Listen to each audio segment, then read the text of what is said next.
ये सीएम साहब की वाइन शॉप है और हमारा उज्जैन जिला के बाद हम देवास जिले में आए हैं। 2 बोतल दो, कितने की भी है? 200 रुपये की एक है। 200 रुपये, 170 MRP है ना? हाँ है। ठीक है, 170 MRP है। 400 रुपये ऑनलाइन कर रहा हूँ आपको, है ना? 70 रुपये की 170 की MRP है। ठीक है, आप सीएम साहब का नाम ले रहे हो। सीएम साहब अगर आपका पार्टनर होंगे तो वो भी, अगर इसमें वो भी जाएंगे। सीएम साहब अगर पार्टनर होंगे तो मैं मोदी जी को भी ट्रैक करूँगा। ये मैंने 2 बोतल ली है और 400 रुपये 2 बोतल की, 170 MRP है इसकी।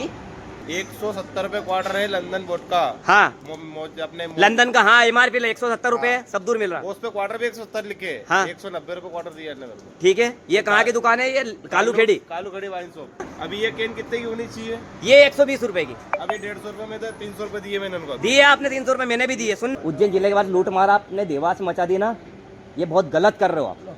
मतलब आपने धंधा बना लिया दारू का, गरीबों को, हिंदुत्व को लूटने का। आपने हिंदुत्व को लूटने का धंधा बना लिया है। आपको कितने की दी भैया? 200 रुपए की बोल्ट की।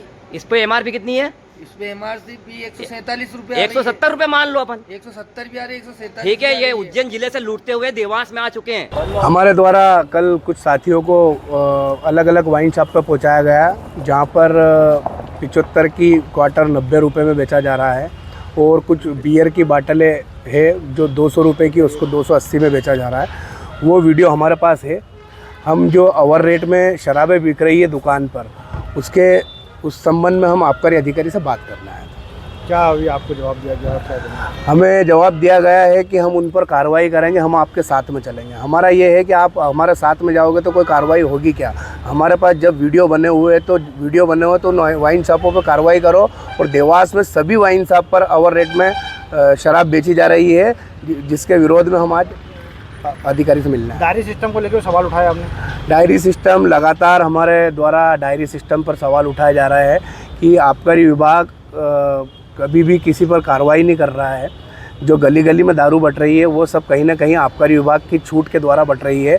एरिया में जो ठेकेदार दारू की गाड़ी लेकर जाता है और एरिया में ब्लेकरों को देता है और उनसे ही बिकवाता है, इसको डायरी सिस्टम बोलते हैं। हम उसका भी विरोध करना है। रेट लिस्ट को लेकर भी आपने बात कही कि किसी भी दुकान पर अभी तक टेंडर हुए को अभी 5-7 दिन हो गए हैं, किसी भी दुकान पर अभी तक रेट लिस्ट नहीं लगी है और ओवर रेट में शराबें बेची जा रही है। आगे क्या आपका इस तरह से जो विरोध रहेगा? हम लगातार 3-4 आंदोलन कर चुके हैं और अगर आबकारी विभाग अभी भी इस चीज़ की सूद नहीं लेता है तो हमारे द्वारा लगातार आंदोलन किया जाएगा।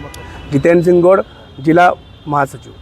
देखिए, कुछ लोग अभी आए थे, उनकी कुछ दुकानों पे ऐसा कहना है कि शराब जो है ओवर रेट में बेची जा रही है। तो हमने उनको आश्वस्त किया है कि हम इसकी जांच करा के यदि वो सही पाई जाएगी, जो उनकी जानकारी है, तो उस टाइम जो नियमानुसार कार्रवाई हो सकती है वो कार्रवाई हम करेंगे। उस पर अनियमितता को उन्होंने बताई है, उनको दूर कराई जाएगी यदि सही पाई गई तो। और जहाँ वहाँ लिस्ट नहीं होगी वहाँ पर लिस्ट लगवाई जाएगी। क्या मानते हैं सर, डायरेक्ट आपके ऑफिस में आके दूसरी या तीसरी बार कांग्रेस नेता हैं ये लोग जो आए हैं, आप पे आरोप लगाया सीधा कि आबकारी की मिलीभगत से ओवर रेटिंग चल रही है? नहीं, उन्होंने ऐसा कोई आरोप नहीं लगाया है। उन्होंने केवल शिकायत की है कि वहाँ पे ओवर रेटिंग चल रही है और हमने उनको आश्वस्त किया है कि यदि ऐसी कोई बात आपकी जो जानकारी वो सही होगी तो निश्चित रूप से उस पर कार्रवाई की जाएगी। नहीं, हमने उनको यही बताया है कि हमारे यहाँ डायरी की कोई मान्यता नहीं है। जहाँ पर भी बगैर लाइसेंस की शराब बिकती है वो हम उसको अवैध मानते हैं और उस पर डेफिनेटली रोज़ कार्रवाई हमारी टीमें करती रही है और करती रहेंगी। नई दुकानें अपने देवास में संचालित हो रही है और अभी कितनी दुकानें बाकी हैं? देखिए, अभी तक जो है लगभग हमारी 72 दुकानों के टेंडर आ गए हैं। बाकी शेष बची जो दुकानें हैं, 22-23 दुकानें हैं, उन पे कोई टेंडर अभी नहीं आए हैं। उसके लिए आज टेंडर खुलने वाले हैं और हम लोग बाकी लोगों के संपर्क में भी हैं कि जल्द से जल्द शासन का ठेका उठे, शासन को राजस्व की प्राप्ति हो और दुकानें विधिवत रूप से संचालित होने लगे। सर, क्या मानते कल जिले में एक बहुत बड़ी कार्रवाई हुई जिसकी संपूर्ण जिले में चर्चा रही, टोंकखुर्द में क्या पूरा मामला? टोंकखुर्द में मुझे जानकारी जहाँ तक मिली है कि एक अवैध ढाबे पे कोई शराब संग्रह की सूचना मिली थी और वहाँ पे आबकारी की टीम गई तो उसको सूचना सही मिली और वहाँ पे उन्होंने एक प्रकरण पंजीबद्ध किया है। कितना पूर्व ठेकेदार कुछ था सर उसका? मेरी जानकारी में उसमें 101 पेटी के लगभग माल मिला है और अभी तक जो विवेचना की जा रही है ना, उसमें किसी का नाम नहीं आया है। एक आरोपी को गिरफ्तार किया उसमें। सर, क्या ओवर रेटिंग की शिकायत मिलने पे आप उस दुकानदार पे? हाँ, डेफिनेटली हम जांच करेंगे और कार्रवाई करेंगे।